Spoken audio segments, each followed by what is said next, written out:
Hola, buenos días desde La Habana. Soy Joanny Sánchez y estoy aquí en este martes abriendo una a una las persianas de la ventana 14 para asomarme junto a ustedes a los temas y las noticias más importantes de este 2 de julio de 2019 aquí en Cuba. Hoy comenzaré comentando cómo la crisis económica ha llegado incluso a la Iglesia Católica y ha obligado a recortar la Jornada Nacional de la Juventud. Por otro lado, la mensajería instantánea ha abierto nuevos espacios para la confluencia y el intercambio en la sociedad civil de esta isla. Mientras tanto, la estatal cubana de aviación sigue bajo presión y sobre todo bajo problemas, porque un vuelo de esta aerolínea ha regresado a La Habana tras perder el sistema de navegación. Y por último, el presidente de Angola ha recibido la Orden José Martí y les comentaré cuál es el historial de la máxima distinción en Cuba. Y bien, dichos ya los temas, voy a pasar a revolver para tomarme el cafecito informativo.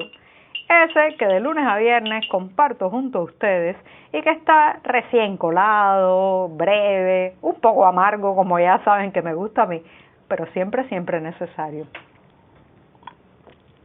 Y después de este primer sorbito del martes, les recuerdo que pueden ampliar todos estos temas en las páginas del diario digital 14 y medio que hacemos desde aquí, desde dentro de Cuba. También advertirle a los lectores que viven en territorio nacional que deben utilizar proxies anónimos o servicios de VPN para poder entrar a nuestro sitio debido a la censura en los servidores nacionales. Dicho esto, voy a pasar al primer tema que ya les anunciaba está relacionado con la Iglesia Católica.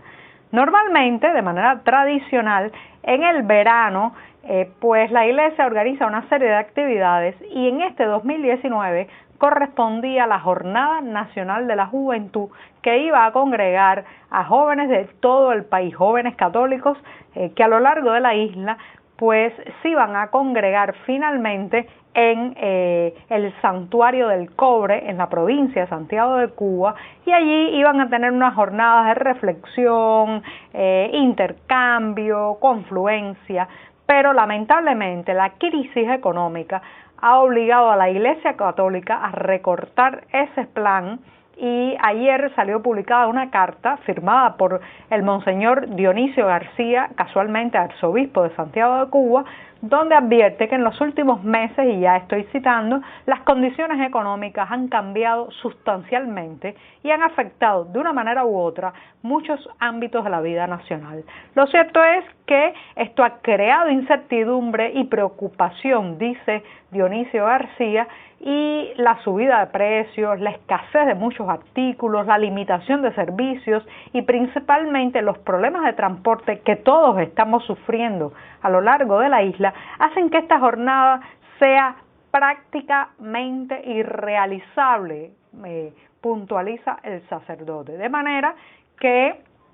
dada el contexto económico que vive el país, se ha decidido desde la Iglesia Católica que estos jóvenes no se muevan hacia Santiago de Cuba, hacia el Santuario del Cobre, la patrona de Cuba, la Virgen de la Caridad del Cobre, sino que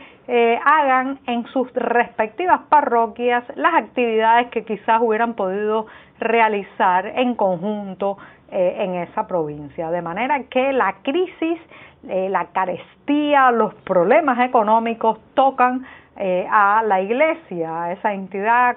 milenaria que de pronto pues choca con la realidad de un sistema que hace aguas económicamente, con falta de liquidez, con serios problemas para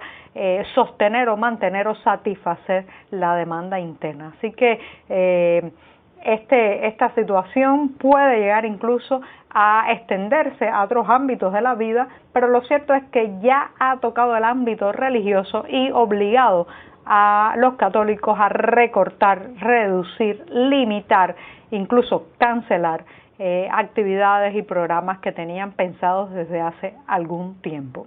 Y con esto me voy al segundo tema, que es una reflexión sobre tecnología. La llegada de la navegación web, la navegación por internet a los móviles cubanos en diciembre pasado, está cambiando mucho el panorama de cómo se comunica la sociedad civil. Y como sociedad civil estoy hablando de un amplio espectro, no solamente de grupos opositores de línea partidista, estoy hablando también de activistas, estoy hablando de gente común, estoy hablando de mercado negro, estoy hablando de toda una serie de comunicaciones que antes tenían que hacerse muchas veces en una neolengua o de forma solapada para lograr burlar los controles oficiales, pero que ahora están explayándose, viviendo de alguna manera a través de la mensajería instantánea. Y esto ha generado también un reto, y es el reto entre el uso de WhatsApp, sistema de mensajería instantánea muy popular a nivel internacional, y otras formas como Telegram, Signal, que permiten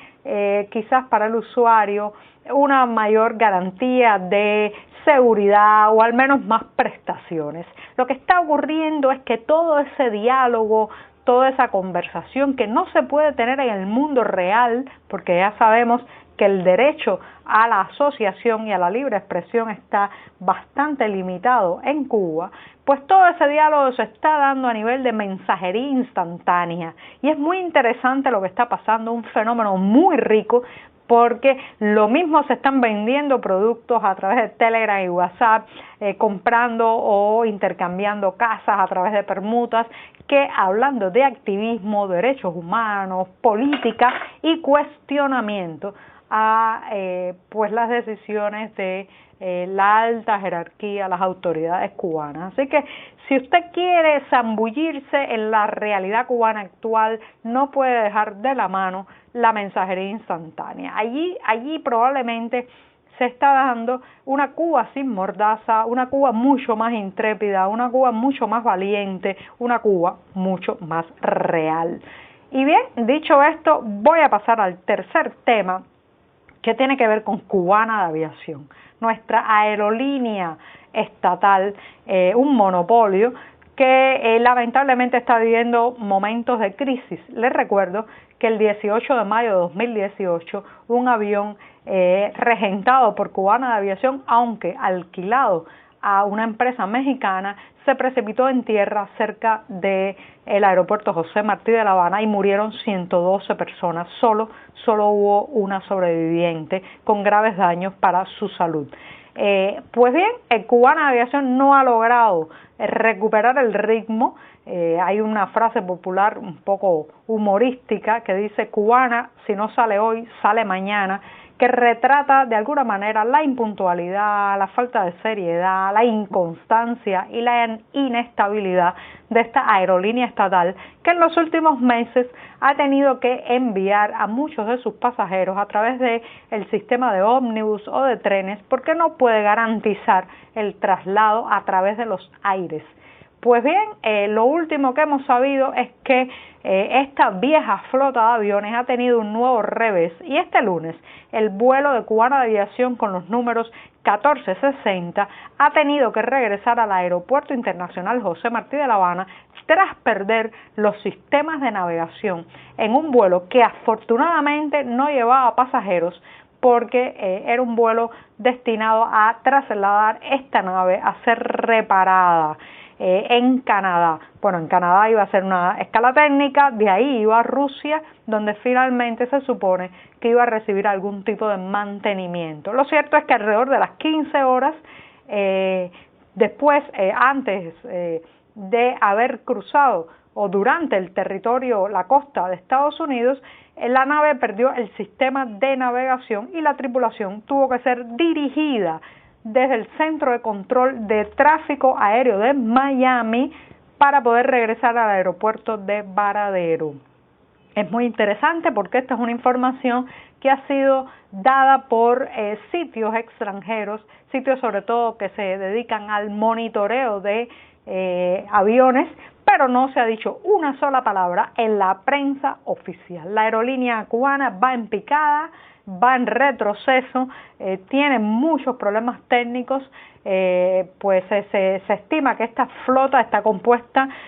por dos ATRs, un ATR 42500, de este modelo,